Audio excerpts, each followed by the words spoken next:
Big Boss winner 11ರಲ್ಲಿ Hanumantha win ಆಗಿ ಇವತ್ತು ಊರಿಗೆ ಬಂದಿರುವಂತದ್ದು. ನಮ್ಮ ಜೊತೆಗೆ ಹನುಮಂತು ಇದ್ದಾರೆ, ಅವ್ರನ್ನ ಮಾತಾಡ್ಸೋಣ. ಹನುಮಂತು, ಬಿಗ್ ಬಾಸ್ಗೆ ಹೋಗ್ತೀನಿ ಅನ್ಕೊಂಡಿದ್ದಿ ಅಣ್ಣ? ಅದಕ್ಕೆ ಅವಕಾಶ ಕೊಡ್ತಾರ ಅನ್ಕೊಂಡಿದ್ದಿ? ಅಣ್ಣ, ನನ್ಗೆ 2-3 ವರ್ಷದಿಂದ ಬರಾಕತ್ತಿದ್, ನಾನು ಒಲ್ ಅಂತೇಳಿ ಅಡ್ಡಾಡಕತ್ತಿದ್ದೆ. ಈ ವರ್ಷ ಅಂದ್ರೆ ಸುದೀಪ್ ಸರ್ ಮುಂದ್ ವರ್ಷ ಮಾಡಲ್ಲ ಅನ್ನೋ ಸುದ್ದಿ ನಮ್ಮೆಲ್ಲ ದೋಸ್ತರು ಹೇಳಿದ್ರು. ಅಣ್ಣ, ಸುದೀಪ್ ಸರ್ ಮುಂದ್ ವರ್ಷ ಇರಲ್ಲ ಅಂತ, ಇದು 1 ವರ್ಷ ಹೋಗಿ ಬಂದ್ಬಿಡಿ, ಏನಾರ ಆಗಿಲ್ಲ ಅಂತಂದ್ರು. ಹೋದೆ ಅಣ್ಣ, ನಡ್ರಾಕ್ ಹೋದೆ. ಅದೆಲ್ಲ ಏನೇನಾಗಿ ಹೊರಗೆ ಬಂದೆ.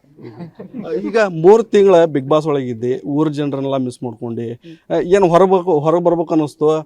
ಏನು ಇಲ್ಲಿ ಅಂದ್ರೆ ಈ ಮೊಬೈಲು ಅವೆಲ್ಲ ಬಿಟ್ಟು 3 ತಿಂಗಳು ಅಲ್ಲಿ ಇರುವಂತದ್ದು ಏನೇನು ಈಗ ಮನ್ಯಾಗ ತಾಯಿಯವರೆಲ್ಲ ನಿನ್ನ ಭಾಳ ಮಿಸ್ ಮಾಡ್ಕೊಂತಿದ್ರು, ಅವರೆಲ್ಲ ನೆನಪು ಮಾಡ್ಕೊಂತಾರೆ, ಆ ಬಗ್ಗೆ ಏನೈತಿ?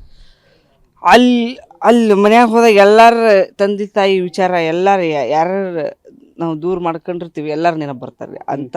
ಅಲ್ಲಿ ಆ ಬಿಗ್ ಬಾಸ್ ಮನಿ ಅದ ನಿಯಮನ ಹಂಗೈತಿ. ಅಲ್ಲಿ ಹೋದ್ರ ತಲೆ ದಿಕ್ಕಾಪಲ್ ಆಕೈತಿ.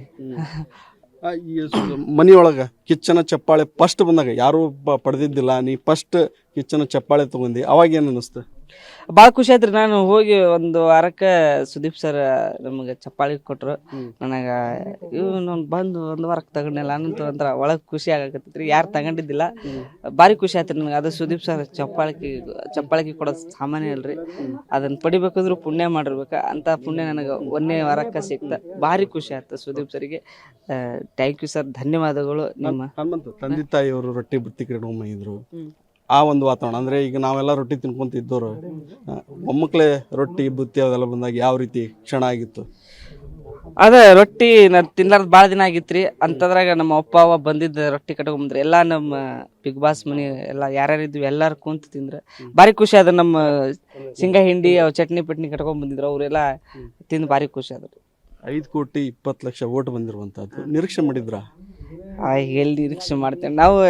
ಒಳಗೆ ನಮ್ದು ಏನು ಗೊತ್ತಾಗಲ್ಲ, ಏಸ್ ಬಿದ್ದವು ಏನಿಲ್ಲ. ಅವ್ರು ಸುದೀಪ್ ಸರ್ ಹೇಳಿದಾಗ ನಾವು ಅವ ಬಾಯಿ ತಕೊಂಡು ನಿಂತೀವಿ, ಯಾರಿಗೆ ಬಿದ್ದವಪ್ಪ ಯಪ್ಪ ಅಂತೇಳಿ. ಆ ಹೊರಗೆ ಬಂದು ನೋಡ್ತೀನಿ, ನನಗೆ ಬಿದ್ದಿದ್ದು ಭಾರಿ ಖುಷಿ ಆಯ್ತು. ನಾನು ಅನ್ಕೊಂಡಿದ್ದಿಲ್ಲ 5 ಕೋಟಿ ಮ್ಯಾಗ ಬಿದ್ದೈತಂದ್ರೆ ಅದು ನನಗೆ ಒಂದು ಕೊನೆ ಕ್ಷಣ ಹೆಂಗಿತ್ತು? ಒಂದ್ ಕಡೆ ಬಲಗಡೆ ನೀವಿದ್ರಿ, ಒಂದ್ ಕಡೆ ಎಡಗಡೆ ವಿಕ್ರಮಣ್ಣ ಇದ್ದ, ಕೊನೆ ಕ್ಷಣ ಹೆಂಗಿತ್ತು? ಕ್ವಶನ್, ಅಯ್ಯೋ ಇಲ್ಲಿ ಮಟ್ಟ ಬಂದಿನಿ, ಏನಾಕೈತೆ ಫುಲ್ ಹೆದರಿಕೆ ಆಗಿದ್ದೆ. ಅದ್ರಾಗ ಸುದೀಪ್ ಸರ್ ಕೈ ಕೊಟ್ಟಿನಿ, ನಡಗಾಕತ್ತಿದ್ದವು. ಸುದೀಪ್ ಸರ್ ಕೈ ಹಿಡ್ಕೊಂಡ್ರ ಒಂಥರ ಖುಷಿಗೆ, ಸುದೀಪ್ ಸರ್ ಕೈ ಹಿಡ್ಕೊಂಡಿದ್ರ ಖುಷಿಗೆ ಒಂಥರ ಹೆದರಿಕೆ ಆಕತ್ತಿತ್ತು. ಸುದೀಪ್ ಸರ್ ಬಿಗಿಯಾಗಿ ಹಿಡ್ಕೊಂಡಿದ್ರು, ಎತ್ ಬಿಟ್ರು ನಾನ ಅಂತೇಳಿ ಖುಷಿ ಆಯ್ತ್ರಿ. ಭಾಳ ಖುಷಿ ಆಯ್ತು. ಮದುವೆಗೆ ಯಾವಾಗ ಕರಿತಿ ನಮ್ಮನ್ನ? ಮದುವೆಗೆ ಯಾವಾಗ ಕರಿತಿ? ಕರಿತೀನಿ. ಯಾವ ನಾಗರಾಜನ ಮಾತ್ರ ಕರಿತೀನಿ. ಅವ ಬಂದ್ರೆ ನೀವು ಬರ್ತೀವಿ, ಕ್ಯಾಮ್ರಾಮ್ಯಾಗ ಬರ್ಬೇಕಲ್ಲ ನೀವು. ಖಂಡಿತ ಕರಿತೀನಿ ಅಣ್ಣ. ಹನುಮಂತ ಬಹಳಷ್ಟು ಖುಷಿಯಿಂದ ಊರಿಗೆ ಬಂದಿರುವಂತದ್ದು. ಹನುಮಂತ ಎಲ್ಲರನ್ನೂ ಮದುವೆಗೆ ಇನ್ವೈಟ್ ಮಾಡ್ತೀನಿ ಅನ್ನೋ ಮಾತನ್ನ ಹೇಳುವಂಥದ್ದು. ಒಂದ್ ರೀತಿ ಗ್ರಾಮದಲ್ಲಿ ಸಂಭ್ರಮ ಮನೆ ಮಾಡಿರುವಂತದ್ದು, ಅದ್ದೂರಿಯಾಗಿ ಹನುಮಂತನಿಗೆ ಸ್ವಾಗತ ಕೋರುವಂತದ್ದು ಜನ. ಕ್ಯಾಮ್ರಾಮನ್ ನಾಗರಾಜ್ ಜೊತೆ ಪಬ್ಲಿಕ್ ಟಿವಿ, ಹಾವೇರಿ.